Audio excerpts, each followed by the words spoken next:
Les amis, bonjour et bienvenue sur l'Arena Kem où le football mérite d'être vécu. Chelsea, Noah, l'Arche de Noé a coulé. C'était une soirée recordesque. Oui, parce qu'on a eu tout le record de cette équipe. En tout cas, cette équipe de Chelsea a battu quelques records depuis le départ de Roman Abramovich. Let's go pour le débrief, les gars, les amis. Quel récital, les amis. Quel récital. Normalement, on doit nous donner cette compétition. Parce que moi, j'ai tendance à m'ennuyer et je ne comprends même pas pourquoi est-ce que je regarde cette compétition. Parce que sérieusement, durant toute cette phase, ça va être super ennuyeux. Ça va être super, n'est-ce pas? Tu vois, ce sera toujours un match à sens unique. Vivement qu'on entre dans la phase à élimination directe. Là, au moins, on va voir que il y a quand même un bon niveau qui va, en tout cas, se révéler. Parce que là, franchement, j'ai tendance à m'endormir. J'ai tendance à, tu as du popcorn, tu regardes dans ton sofa tranquille, pépère et tout. Il n'y a pas de suspense. 8-0 aujourd'hui face à Noah. L'Arche de Noé a coulé. Les Arméniens, en tout cas, ils ont bien commencé, mais la cadence ou encore le niveau était beaucoup plus fort comparativement à ce qu'ils ont proposé dans les 5 premières minutes. Voilà, il n'y a rien à dire dans cette compétition à part mettre en évidence les performances de tout un chacun parce qu'on a remarqué que Tariq George, aujourd'hui c'était sa première titularisation, il a été top dans ses prises de ballon, dans sa capacité à défendre, dans son jeu collectif et dans son repli défensif.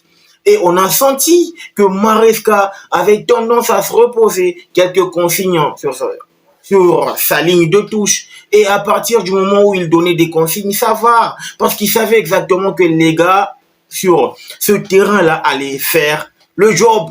Oui, en termes de record, parce que depuis que le board de Begdad et Bali ainsi que Todd Boehly, avec leur consortium, le Clear Lake Capital, on n'avait jamais marqué 8 buts dans un même match et on n'avait jamais marqué 6 buts en une mi-temps.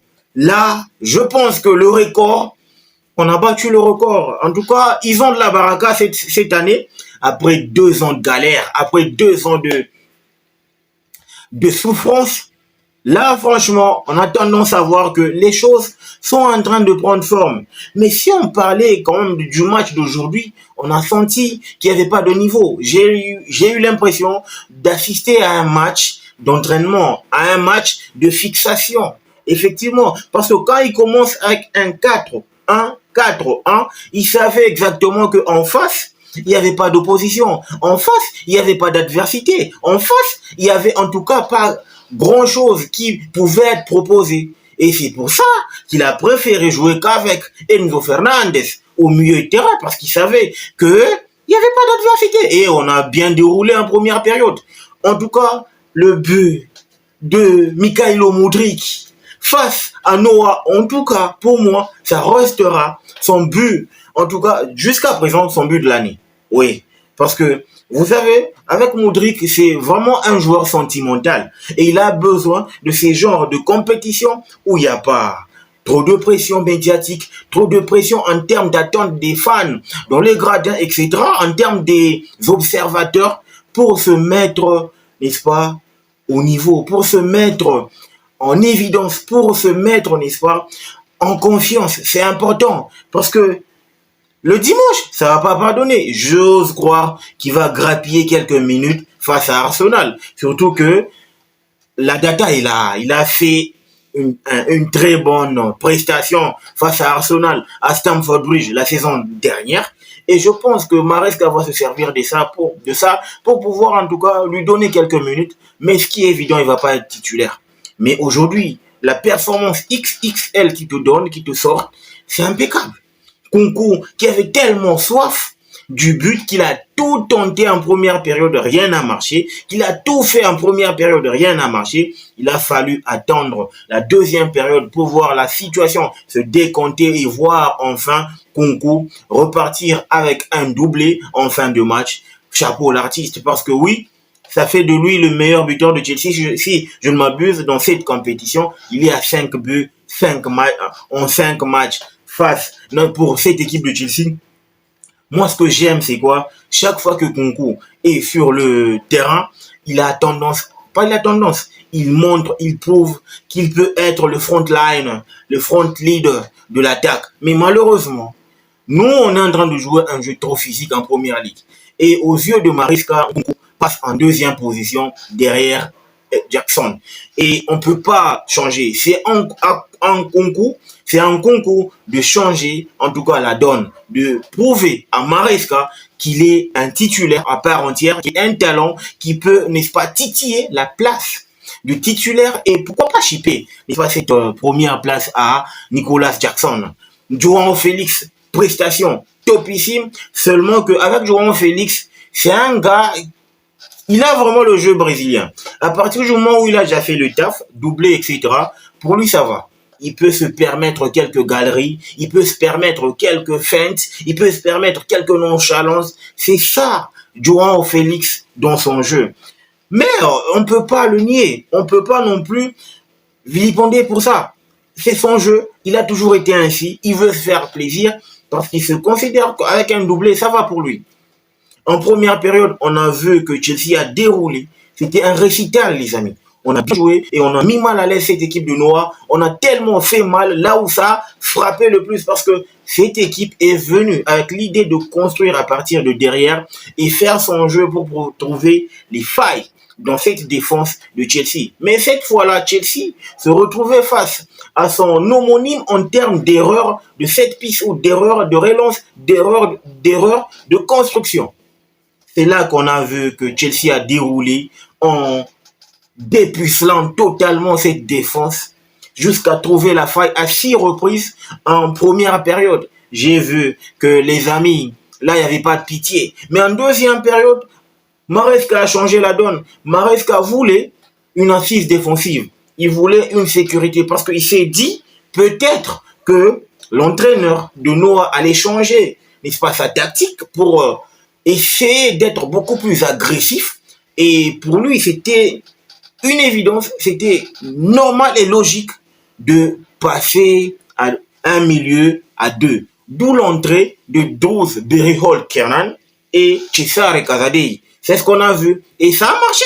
Parce que Chelsea a marqué moins et a concédé moins d'occasions. Et Chelsea a contrôlé le match. C'était ça, l'objectif. Et en deuxième période, moi je pense qu'ils ont eu une consigne. Les gars, j'ai le taf, faites-vous plaisir. Le plus important est de pas se blesser, de pas en faire trop, mais d'être en forme pour préparer la rencontre du dimanche face à Arsenal, l'ennemi juré. Et c'était ça la consigne. Parce que Chelsea a levé, en tout cas, le pied sur l'accélérateur. On a vu que c'était un Chelsea qui gérait, qui, en tout cas, se permettait de pas aller en pressing. Et c'est ça, c'était ça. Ça a permis aussi à ce match de voir certains joueurs. Raksaki, c'est un gars qui vient à peine de débuter. Il est un phénomène avec l'académie. Chapeau l'artiste parce qu'aujourd'hui, ça va être un moment marquant de sa vie. Il a donné, en tout cas, il a eu l'opportunité de grappiller quelques minutes et de commencer sous le maillot de Chelsea. Carni Chukwuemeka, parfait. C'est topissime. En tout cas, en gros, il n'y a pas eu de faille parce que pour une fois, on n'a pas encaissé depuis pas mal de temps. Depuis 6 matchs, si je ne m'abuse. Aujourd'hui, c'était vraiment... Il fallait pas prendre un but. Il fallait pas encaisser. Et ils ont respecté. Seulement, je vais repartir avec un goût d'amertume parce que j'aurais aimé voir un 10-0. Parce que vous savez, quand des petites équipes viennent, normalement, il faut un récital, il faut corriger, donner une fessée. Et c'est important pour asseoir, n'est-ce pas, son respect et faire respecter en tout cas ton nom aux yeux aux yeux de l'adversaire. C'était important. Mais malheureusement, Enzo Maresca en a décidé autrement. Il a chamboulé pas mal de choses en deuxième période et on a vu qu'on a roulé en mode gestion. Chapeau l'artiste. Mais le plus important à retenir, c'est que là, on est premier de la ligue. Et ça, c'est de bon augure pour la suite. On aimerait voir ce que ça va donner en phase à élimination directe. Les amis, les records, on les a battus. Les records, on les a, en tout cas, on les a obtenus aujourd'hui. On a brisé, on a breaké quelques records. Dites-moi ce que vous en pensez en commentaire. N'oubliez pas, dans la description, il y a tous les liens de mes pages, de mes comptes réseaux sociaux, etc. Là où je suis très actif, là où vous allez me trouver pour parler football. En tout cas, n'hésitez pas à vous abonner, à liker et à partager. Le football mérite d'être vécu. Ciao!